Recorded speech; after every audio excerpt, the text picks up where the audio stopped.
It's YouTube Wednesday. I want to go over a couple sculpting tools really quick. And these are tools that I use all the time. This is just a simple wooden scraper. They come kind of in different sizes and shapes, but you'll find that the curved surface is useful, the flat is useful, the corners are useful. They're really good for gouging and smoothing. I have a bunch of little tools that are just dental tools, and what these do is you can use them, whatever different shape head they have, you can use them for scraping areas out or smoothing areas out. I've also used the texture on the handle to roll a texture over a piece of clay. And I'll show all this in a little bit. Very useful tool. It's pretty much just a needle on a shaft or on a handle. Very useful. This one's got some gunk on it from God knows what that I did with it. But always have one of the, I'd say that's a must. Another must is a wire loop tool. It's just a stick with a wire loop, and you can carve channels out of the clay with it. The other end is the same thing, but it's squared off. And then all these little different tips. This is just like one of the metal tools, one of the dental tools. Same as this end. These are also kind of neat. These have rubber ends, so these are very, very soft and very easy on the clay. And they tend to feather their own edges, and they don't look terribly mechanical. I told you that wire loops were a necessity. Well, this is obviously a pen that I took a piece of floral wire and made my own wire loop on. I make a lot of my own tools.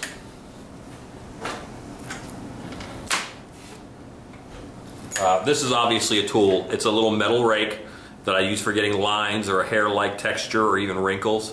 And the other end is a wire loop. That's just all floral wire. What's that? Yellow wire. Oh, very good. This one here is a very useful tool. It's called a clay cutter, but it's a little piece of piano wire that you can pull and cut pieces off of clay. Brushes, great for texture, great for smoothing things out.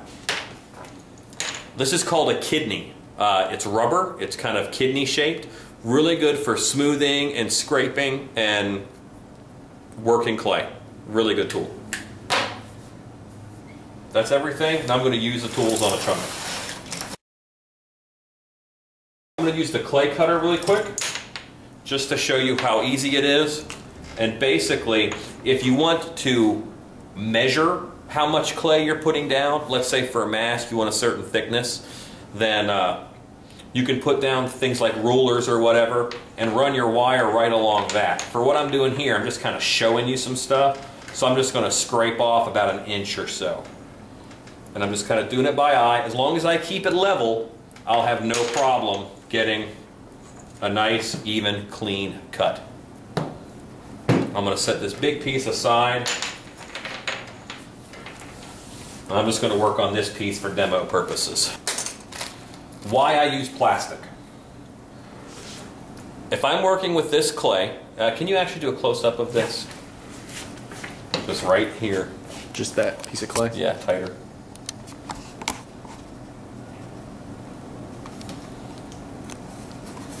Okay. Good, or you want tighter? That's good. Okay.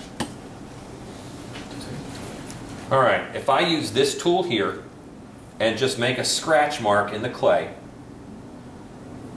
it's very hard and very harsh, all right? And I'd have to work to make that look natural and organic.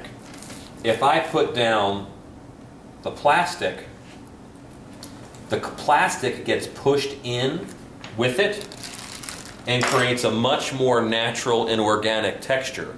It feathers its own edges, all right? So if I want to do wrinkles or something, I can go in with this tool and just line it up, and then I'm going to get a pretty organic looking set of wrinkles when I'm finished. As opposed to if I just do it with this, same kind of thing, I get all this crud that builds up, and I've really got to brush that out to make that look natural. And I hate having, I like shortcuts. If you've watched any of my videos at all, you'll know that. Okay, I'm just going to kind of use a tool and smooth out what I just did. If I want to round my edges, a good quick way to do that is with one of these wooden scrapers. And I can bevel kind of the whole thing, and then I still have a corner, so I can go on that corner. Now I've made two other corners, I can go on those, and I can just get this really nice and round. And when I'm done with wood, I can go back in with the flat side of a kidney, and do the same thing, but it's going to give me just a little bit softer of an edge because it's flexible. And I can also bend it a little bit if I need to get even more. Alright, so I got that rounded. Water, this is water-based clay. So water is going to be necessary if I want to smooth things out a little bit. And this is a very stiff brush. I use these brushes a lot for putting in texture. You can't see too much of what I'm doing because fat hand is in the way. But right here, and I can actually get in a really good texture. This is just a regular 1-inch brush, and I can get some texture from this, but it's very light. It's very light. It's kind of some dots and hashes. So it does okay, but not as good as if I cut it down. The more I cut it, I'm going to get stiffer bristles. Just going to cut down my bristles with some scissors and pop this in. And see how now I have an in-between texture between those two? This was from the 1/2-inch brush. It's pretty harsh because it's smaller and even shorter bristles, so I get a real stubbly effect. This one I can actually use to feather out that one a little bit, and if I kept long bristles, you can feather that out even more. So that's some good brush texture put on. It's good for skin. It adds some texture and some depth to a sculpt. I'll go ahead and smooth that out. I mentioned with these at the corner was good. If you want a deep gouge, I'll often use a corner, because this is actually less harsh than some of the other tools that are supposed to do that with. And then I can use the tool again to feather out the other side. And if I put it in exactly center, I've got a 90 degree. Alright, if I just want a curve, then I can use the curve of this to get a nice shallow depression and take away clay, take away that area. Alright, I'm going to put this back in a little bit, and for that again I'm going to use one of these kidney type tools to fill it in.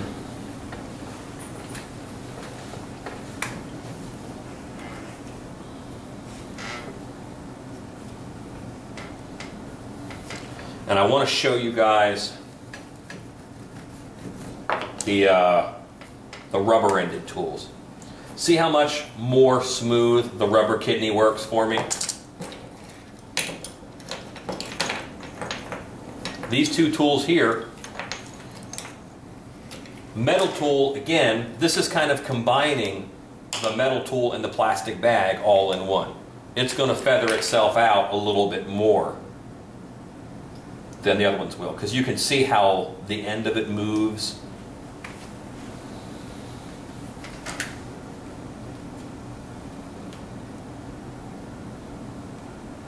That's a lot smoother of a line than this would be if I did the same thing.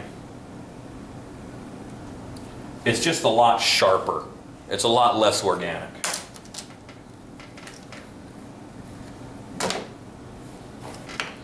This one is even a softer rubber. The black is pretty soft, but this is really soft. And I actually have to push pretty good to get it to do much of anything. But it's so soft that it's good for certain things and not good for others. And I can just smooth things out with it, almost like a brush because it's so soft. If I do a nice big wrinkle, I can go in with this one then and smooth out a lot of that metal harshness.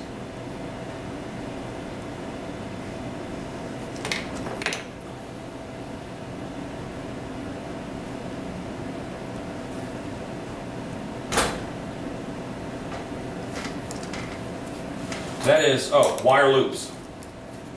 All right. I mentioned the wire rake. That'll just give me a lot of little lines at once. Pretty often, I will break off a piece of comb, and I'll use the comb to get a similar texture. But this is really good for starting to really mess up a surface so I can give it a heavy texture. And then I'll go in with a brush, a nice wet brush,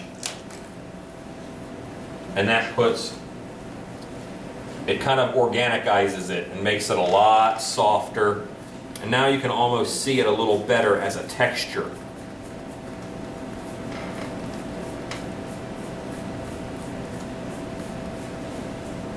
All right, as opposed to those harsh wire marks that you saw before.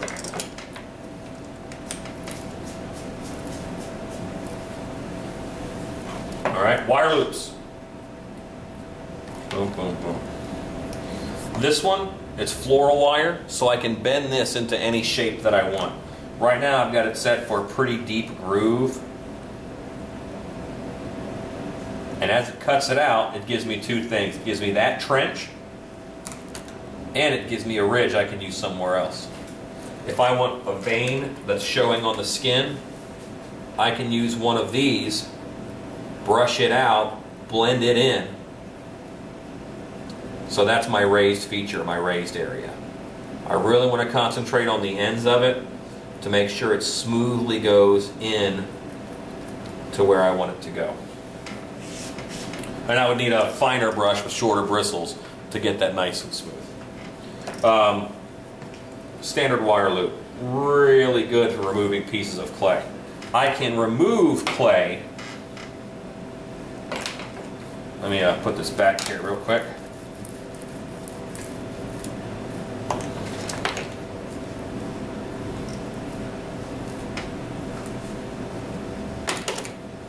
I can remove clay in order to make veins also.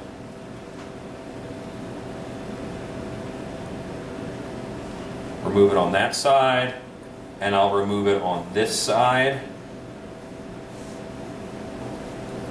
And then I'm going to use the straighter part to feather out those trenches so that I can get a good wet brush, and I had a wet brush in the bucket already.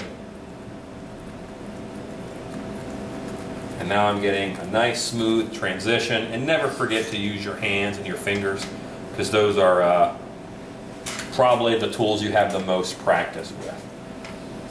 But now I've got a raised area, and I wish I had a paper towel. Why, thank you. So we'll take some of the glare off of this so you can see this a little better. Just that water makes glare for the camera.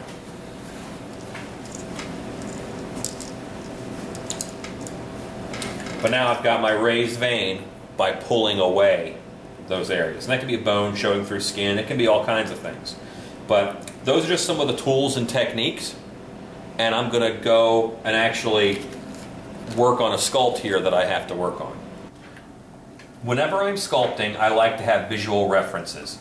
A computer and a Google image search are great for that.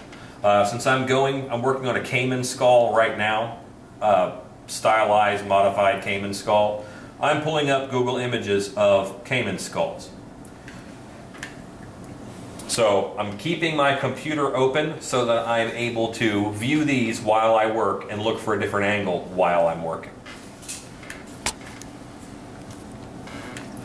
I have a very rough shape that I have made out of clay right now, and I'm just going to start working on it. I'm looking to make sure it's going to be even and symmetrical, and adding in my details as I see.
I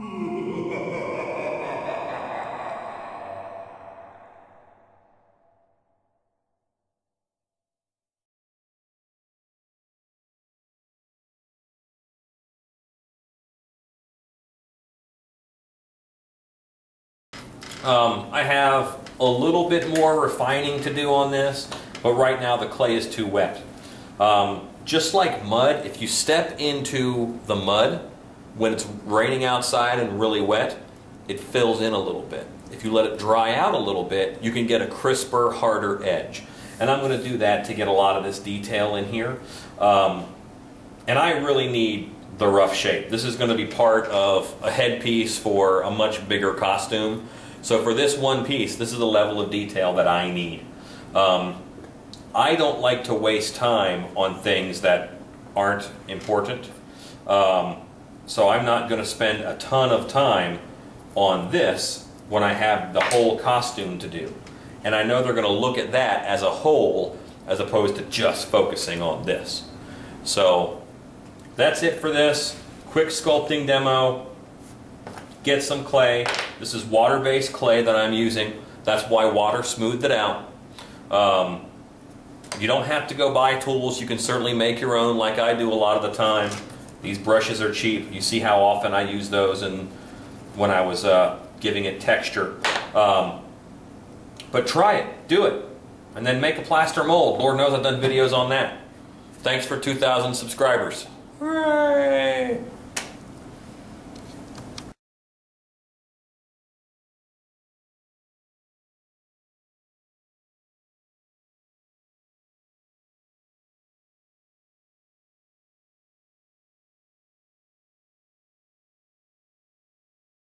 Help Resurrect Hauntcast put together a thing where if you donate in order to help resurrect Hauntcast, you get vendor discounts and some really kick-butt raffle prizes, including 3 different masks from Still Be Stupid.